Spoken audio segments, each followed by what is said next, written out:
thank the government of Tamil Nadu for accepting the act which is given by the central government. 100% the Tamil Nadu unemployees will get more opportunities through this direct selling. And thanks to the CM sir, thanks to the minister sir, and through FDSA we are conducting awareness programs all over India.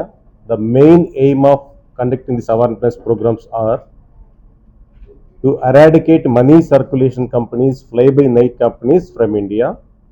Second thing, to give boost to the genuine direct selling companies, those who are doing with their own products, those who are creating jobs to the unemployment youth, those who are giving jobs to the women, and where there it is leading to women empowerment as per the central government idea also. And in the vision of 2047, where we want to make India as a developed country, in that definitely a direct selling is going to play a major role. And I wish, like Tamil Nadu government, all the government should come forward to encourage genuine direct selling companies only in India. And I request the Tamil Nadu government to take action against money circulation companies. And in the same way, I request the people of Tamil Nadu also, please don't join in money circulation companies. They may close at any time. Select a genuine direct selling company, see the product, see the business module, see the background of the company, and do your business, which gives a lifelong business opportunity to you as well as to your children also. Thank you so much. I am AP Reddy, President of Federation of Direct Selling Associations, and where we are fighting towards elimination of money circulation of India and giving strength to the direct selling companies which are doing with the genuine products. Thank you so much. Legal Federation of Direct Selling Association.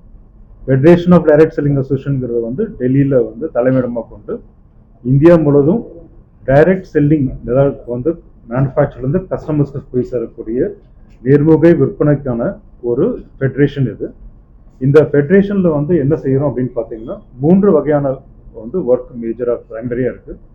ஒன்று வந்து அரசாங்கத்தில் வந்து direct selling நிறுவனங்களை பற்றி, அவங்களுடைய வியாபாரத்தோட விரிவாக்கத்தை பற்றி, அவங்களுக்கு ஏற்படக்கூடிய இன்னல்களை பற்றி வந்து அரசாங்கத்துக்கு எடுத்து சொல்லி அதுக்கான சிறப்பான ஒரு லாவோ ரூல்ஸோ இல்லை கைட்லைன்ஸோ உருவாக்குறது. ரெண்டாவது, இதில் ஈடுபட்டிருக்கக்கூடிய வந்து டைரக்ட் செல்லிங் என்டிட்டிஸ் கம்பெனிஸ்க்கு வந்து அரசாங்கத்தோட சட்ட திருத்தங்களை வந்து டைரெக்டாக அவங்களுக்கு எடுத்துகிட்டு போய் கம்யூனிகேட் பண்ணி அதை அவங்க வந்து ஃபாலோ பண்ணுறதுக்கான என்ன இம்பார்ட்டன்ட் சொல்லிட்டு அவங்களுக்கு எஜுகேட் பண்ணுறது.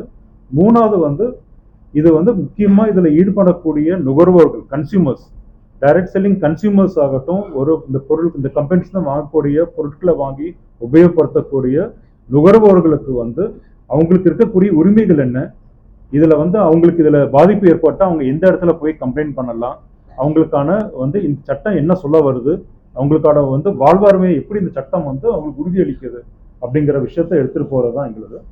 2021 வந்து கன்சியூமர் ப்ரொடெக்ஷன் ஆக்டுக்கு உள்ள வந்து சென்ட்ரல் கவர்மெண்ட் வந்து டைரக்ட் செல்லிங் ரூல்ஸ் அப்படிங்கிற ஒரு விஷயத்த வந்து உருவாக்கியிருக்காங்க.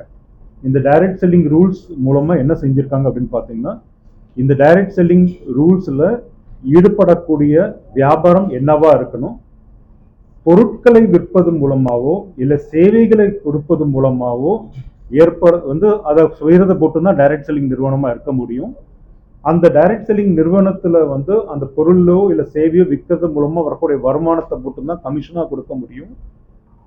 எந்த ஒரு பொருள் வந்து ஆப்பர்ச்சுனிட்டி இல்லை அப்படின்னா கூட எந்த கன்சியூமர் அந்த பொருளை வாங்குவாங்களோ அந்த மாதிரியான பொருட்களை மட்டும்தான் நியாயமான விலையில கொடுக்கணும் அப்படிங்கிறது தான் இந்த டைரக்ட் செல்லிங் ரூல்ஸுக்கான ஒரு தத்துவம். ஸோ இந்த ரூல்ஸை உருவாக்கிட்டதுக்கு அப்புறம் வந்து கன்சியூமர் ப்ரொடெக்ஷன் ஆக்டுகளை கொண்டதுனால இந்த வியாபாரம் வந்து முதல் முறையாக இந்தியாவில் வந்து ஒரு அங்கீகரிக்கப்பட்ட வியாபார நிறுவனமாக இருக்கு. இதில் ஈடுபட்ட நிறுவனங்கள் அங்கீகரிக்கப்பட்டிருக்கு. ஏன்னா வந்து பார்த்தீங்கன்னா இந்தியாவில் வந்து கிட்டத்தட்ட 6.5 கோடி மக்கள் இந்த வியாபாரத்தில் இணைஞ்சி செயல்பட்டு இருக்காங்க. கிட்டத்தட்ட 22,000 கோடி ரூபாய் இந்த டைரக்ட் செல்லிங் நிறுவனம் மூலமாக அரசாங்கத்துக்கு வந்து ரெவென்யூ நடந்துகிட்டு இருக்கு. அது மூலமாக வரக்கூடிய ஜிஎஸ்டி, அது மூலமாக வரக்கூடிய சர்வீஸ் டேக்ஸ், அது மூலமாக வரக்கூடிய டிடிஎஸ், இன்கம் டேக்ஸ், அந்த பெனிஃபிட்ஸ் போயிட்டு இருக்கு.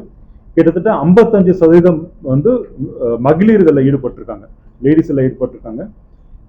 இதனால என்ன எடுக்குன்னு பார்த்தீங்கன்னா, டு தட் எக்ஸ்டென்ட் இவங்க எல்லாருமே வந்து ஒரு பிஸ்னஸ் பீப்புளாக இருக்கிறதுனால அவங்களுக்கு வந்து வேலை வாய்ப்பை தேடி போகாம அவங்களே ஒரு சிறு முதல் வியாபாரிகளை உருவாகி அவங்க வந்து எக்கனாமிக் இம்ப்ரூவ் பண்றாங்க. இதுக்கு வந்து ஃபர்ஸ்ட் டைமா 21ல வந்து சென்ட்ரல் கவர்மெண்ட் ரூல்ஸ் போடும்போது சென்ட்ரல் கவர்மெண்ட் என்ன முடிவு பண்ணியிருந்தாங்க அப்படின்னா, இதை நடைமுறைப்படுத்தி செயல்படுத்தி மானிட்டர் பண்றதுக்கு வந்து சென்ட்ரல் கவர்மெண்ட்ல அதுக்கான பவர்ஸ் கிடையாது, அதுக்கான ஸ்ட்ரென்த் கிடையாது.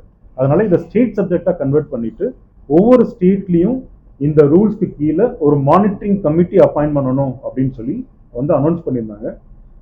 இது அந்த விதத்துல வந்து இந்தியாவிலேயே வந்து தமிழ்நாடு வந்து முன்னின்று இருந்து 2023 இது ஒரு monitoring committee Tamil Nadu government appoint பண்ணியிருக்கு.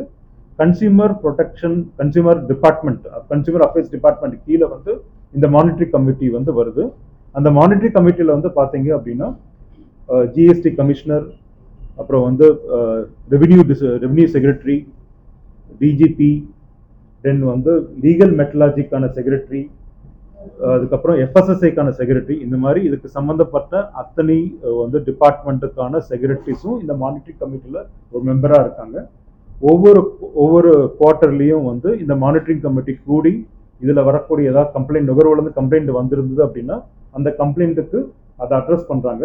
ரெண்டாவது கன்சூமர் அஃபேர்ஸ் டிபார்ட்மெண்ட் என்ன செய்கிறாங்க அப்படின்னு பார்த்தீங்கன்னா, அந்த கம்ப்ளைண்ட் எதை நோக்கி வந்திருக்கு, சப்போஸ் ஒரு எஃப்எஸ்எஸ்சி நோக்கி வந்ததுன்னா எஃப்எஸ்சி டிபார்ட்மெண்ட் அதை கொடுத்துருவாங்க. இல்லை வந்து இது வந்து ஒரு ரெவென்யூ நோக்கி வந்திருந்தாலோ இல்லை டிடிஎஸ் பிடிச்சி கட்டாமல் விட்டுருந்தாலோ அந்த மாதிரி அந்த டிபார்ட்மெண்ட்டுக்கு இவங்க அமைச்சு அந்த டிபார்ட்மெண்ட் அதில் வந்து செயல்படுத்துறதுக்கான ஒரு வழிவகை செஞ்சு கொடுத்துருக்காங்க. ஸோ இன்னைக்கு வந்து இன்னையோட ஃபங்க்ஷன் என்ன அப்படின்னு பார்த்தீங்கன்னா, எஃப்டிஎஸ்சி சார்பாக ஒவ்வொரு மாநிலத்திலையும் வந்து அந்த மாநிலத்தில் இருக்கக்கூடிய நிறுவனங்கள், அந்த மாநிலத்தில் ஈடுபட்டிருக்கக்கூடிய முதன்மையான வந்து நுகர்வோர்களை, டிஸ்ட்ரிபியூட்டர்ஸ் வந்து கூப்பிட்டு அவங்களுக்கு ஒரு அவேர்னஸ் வந்து நடத்துறது தான் இன்னைக்கு இந்த ஃபுல் டே அவேர்னஸ் ப்ரோக்ராம் வந்து காலையிலேருந்து நடந்துகிட்டு இருக்கு. இதில் வந்து இந்தியாவில் முதல் தடவையாக டைரக்ட் செல்லிங்க்கு அப்படின்னு சொல்லிட்டு ஒரு எம்பிஏ கோர்ஸ் ஒன்று வந்து ஷூலினி யூனிவர்சிட்டி, இமாச்சல் பிரதேஷ் யூனிவர்சிட்டி நடத்துகிறாங்க. அந்த ஷூலினி யூனிவர்சிட்டியோட வந்து ப்ரொஃபஸர் வந்திருக்காரு இங்கே. ஸோ அவருக்கு வந்து அந்த ஒரு எம்பிஏ கோர்ஸ் நடத்துறதுனால டைரக்ட் செல்லிங்னா என்ன, அது என்ன அப்படிங்கிற ஒரு விழிப்புணர்வு அவங்களும் கொடுக்குறாங்க. அடுத்தது வந்து எஃப்டிஎஸ்சியோட சார்பாகவும் வந்து இதில் இருக்கக்கூடிய பிரசிடென்ட் ஆகட்டும், வைஸ் பிரசிடென்ட் ஆகட்டும், அதில் இருக்கக்கூடிய அட்வொகேட்ஸ் ஆகட்டும், அதுக்கான ஈடுபட்டிருக்கும் நிறுவனங்கள் அவங்களும் வந்து இதுக்கான விழிப்புணர்வு கொடுக்குறாங்க. இன்னைக்கு ஈவினிங் வந்து நம்மளுடைய Tamil Nadu consumer affairs டிபார்ட்மெண்ட்டோட minister Chakrapani sir வந்து இங்கே வந்து ப்ரோக்ராம் வந்து கலந்துக்கிறதுக்கு வந்து டைம் கொடுத்துருக்காரு. அதே மாதிரி assistant commissioner from consumer affairs department அவங்களும் வந்து இந்த ப்ரோக்ராமில் அவங்களுடைய செய்திகளை வந்து மக்களுக்கு சொல்றதுக்கு வந்து ரெடியாக இருக்காங்க. ஸோ அதுதான் இந்த இன்னைக்கான ப்ரோக்ராமுக்கான செயல்பாடு.